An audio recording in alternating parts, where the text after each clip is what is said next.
Good afternoon. Sorry, in education, I'm going to have to repeat that. Good afternoon. Thank you. I'm incredibly disappointed. I rolled up my sleeves, brought my coffee, and I have to stand behind a podium. So, is what it is. I hope everybody's still excited and energized, because I want to share with you something that that is near and dear to my heart, and is becoming something I think a lot more powerful than we originally imagined. And I really want to take a few minutes just to bring you up to speed on where we are. I have a bit of a reputation for not being short-winded, so I'm going to really make an effort to consolidate this for you. And I want to say that when we were first structuring our education finance program, we asked the question, why? Why are we doing this? Why are we doing what we're doing in education finance? And we went and we talked to about 350 actors in the global education space. We visited with hundreds of clients, and we talked to people around the world saying, what needs to happen? And we recognized that there are 5 real major issues that keep children from enrolling in school, or once they get there, cause them to drop out. Very simply put, number 1, it's too expensive. Number 2, it's too far away. Number 3, the quality is not good enough. Number 4, education in many environments is not tied to real potential local employment. And number 5 is what we would call the high risk of life. This is disease, disability, death, everything that causes the average Malawian breadwinner to pass away at the age of 40 and leave their children without a future in the world of education. So let me just illustrate this with an example, because we found that one of the best ways to confront some of these issues was to work with affordable schools in low-income environments to support growth and pro-poor education. And so I want to tell you the story of a school called Apaderwa Academy on the outskirts of Kigali, Rwanda. And Apaderwa Academy didn't exist a couple of years ago. In fact, what was happening, there were 2 hills in this community. And from the top of one hill, you had to go down a very steep incline, about 200 meters, cross a busy road, and go back to the top of the other hill to go to a public school, right?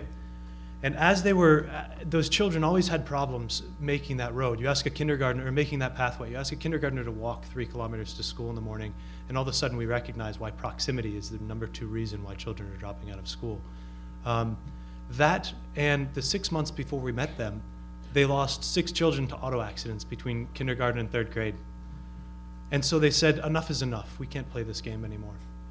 We need a school. We need a school in our community. So in a move of power that we see all across the world of opportunity with our clients, they came together, they empowered themselves, they pulled together what little capital they could scrape together, and they built a 2-room schoolhouse. And they brought in 100 kids.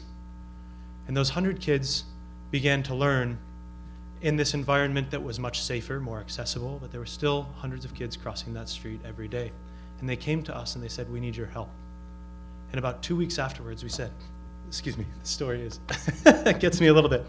2 weeks afterwards, they said, actually the Ministry of Education came forward and said they're going to shut us down because we can't get 5th and 6th grade classrooms in place.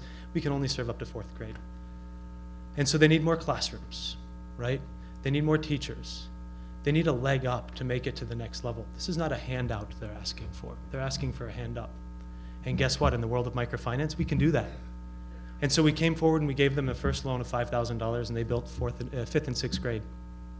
And they passed all their ministry requirements, and they became a permanent school. And today that school has 350 kids attending their classes from K to 6th grade. This is one of 3,000 stories that we have with schools across the developing world in education finance. And just very briefly illustrative of what we can do when we mix microfinance with the desire to educate our children. In summary, what are we doing? We all know that education is a pathway out of poverty, right? We all know that the reason why we're sitting here is in very large part due to our education. Could we just see a quick raise of hands? Who has a university education in this room? Could everybody but Vicky put their hand down? Vicky, keep your hand up. This is representative of the typical world that we work in the developing world. That's how many people have a tertiary education. That's wrong. So what do we do? In microfinance, we take microfinance products and we design them to create greater access to and quality of education by targeting schools, families, teachers, and students with impactful, sustainable, and scalable solutions to help low-income communities and low-income families to achieve an education. The World Bank not recently, actually a couple of years ago, published a study that said, on average, if we can increase, for every year that we can add to a child's education, we can increase their eventual income by 15 to 25%. Just to give you a sense in real terms, the average wage earner in Uganda will make $500 this year. The average child who completes a 12th grade education will earn between $2,200 and $6,700 per annum in their future adult life. Talk about what that can do for the world, what that can do for the developing world, and that's the power of education summed up in a single number for me. So, but what happens when we can't get them there or keep them there?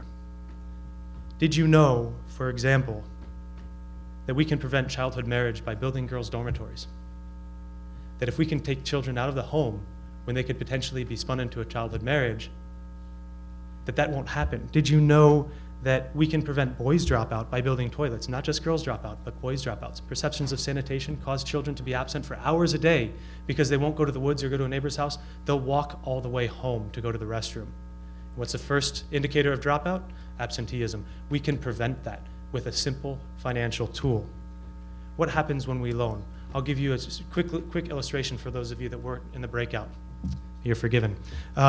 Number one, our average school has 250 children, and over the course of 2.75 years of lending, they will grow to 306 students. It's a 22.5% increase. At the same time, they will grow with a student-teacher target growth rate of 15.3 to 1. That means for every 15.3 students that they add another teacher. These are in markets where the average student-teacher ratio fluctuates between 50 and 55 to 1. At the same time, they grow their net income by 62.5%. Seems impossible, but it's real. Profit in this world is a very uncomfortable conversation. But in the developing world, we call profit in educational institutions long-term sustainability of pro-poor education.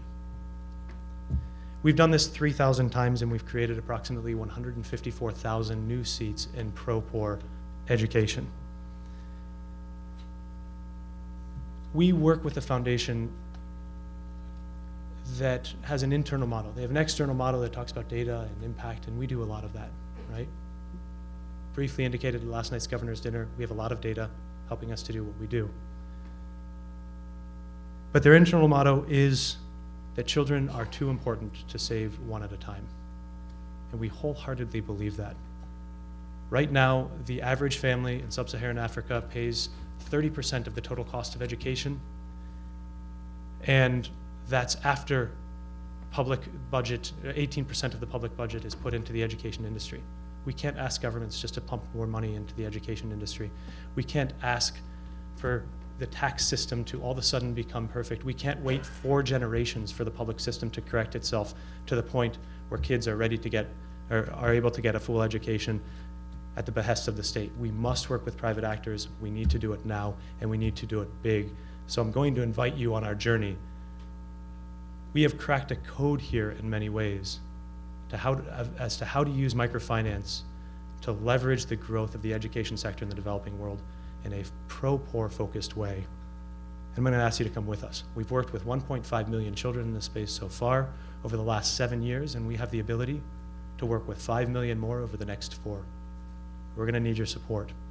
I want to introduce you to a few personal heroes here. Or I'm actually going to introduce you to the person who's going to introduce those heroes. Joyce and Faith, who you might have met in the hallway, are fantastic examples of exactly what we're talking about. We don't do any of this in education finance. We empower people like Faith and Joyce to do this in education finance. And so I want to introduce you to Wendy, our vice chair of the governors, who you probably met once or twice as well, who's going to introduce these wonderful people to you. So I'd like you to just trust me and put your hands together for these wonderful ladies who are about to come up and tell us a story about what they do.